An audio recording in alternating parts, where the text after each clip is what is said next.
സ്വച്ഛതാ ഹി സേവ ശുചിത്വോത്സവം ക്യാമ്പയിനിന് വളാഞ്ചേരി നഗരസഭയിൽ തുടക്കമായി. Campaign logo നഗരസഭാ അധ്യക്ഷൻ അഷ്റഫ് അമ്പലത്തിങ്ങൽ പ്രകാശനം ചെയ്തു. ഈ മാസം 17 തുടങ്ങി അടുത്ത മാസം 2 വരെ നീണ്ടു നിൽക്കുന്ന ക്യാമ്പയിനിൽ പൊതുശുചീകരണം, ക്ലീൻ ഗ്രീൻ ഉത്സവ്, സഫായി മിത്ര സുരക്ഷ ശിവിർ, മറ്റ് ബോധവൽക്കരണ പരിപാടികൾ എന്നിവ സംഘടിപ്പിക്കാൻ തീരുമാനിച്ചു. ഉപാധ്യക്ഷ റംല മുഹമ്മദ്, സ്ഥിരം സമിതി അധ്യക്ഷരായ മുഹമ്മദ് ഇബ്രാഹിം മാരാത്ത്, മുഹമ്മദ് റിയാസ്, നഗരസഭാ സെക്രട്ടറി സീന, വാർഡംഗങ്ങളായ KV Unnikrishnan, Faisal Thangal, N Noorjahan, Subitha Rajan, Thohira Ismail, health inspector Vinod Balakrishnan, JH Shameemunnisa തുടങ്ങിയവർ പങ്കെടുത്തു.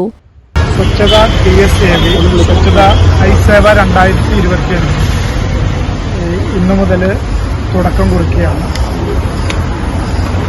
കഴിഞ്ഞ വർഷത്തിൽ ഈ ക്യാമ്പയിനിൽ വളരെ വലിയൊരു മുന്നേറ്റമാണ് വളാഞ്ചേരി നഗരസഭയ്ക്ക് നടത്താൻ കഴിഞ്ഞത്. ഓൾ ഇന്ത്യ റേറ്റിംഗിൽ തന്നെ 300-ൽ പരം റാങ്കിലേക്ക് നഗരസഭയ്ക്ക് എത്താൻ കഴിഞ്ഞിട്ടുണ്ട്.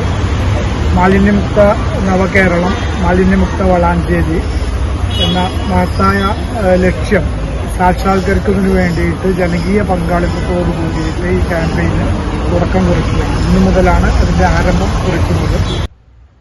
ഈ channel news Valanchery. BSc optometry ഒരു പ്രൊഫഷണൽ കോഴ്സാണ്.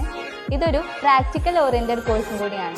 ക്ലാസ്സിൽ പഠിക്കുന്നതിനേക്കാൾ ക്ലിനിക്കൽ എക്സ്പോഷർ കൂടുതൽ വേണ്ടൊരു മേഖലയും കൂടിയാണ്. അൽസലാമ ഐ ഹോസ്പിറ്റലിൽ ആവശ്യത്തിലധികം ക്ലിനിക്കൽ എക്സ്പോഷർ നമുക്ക് ലഭിക്കുന്നുണ്ട്. അതുകൊണ്ട് തന്നെ വേഗത്തിൽ പഠിക്കാൻ പറ്റുന്നു, എല്ലാം മനസ്സിലാക്കാനും പറ്റുന്നു. We are very happy to be the part of Al Salama Optometry College.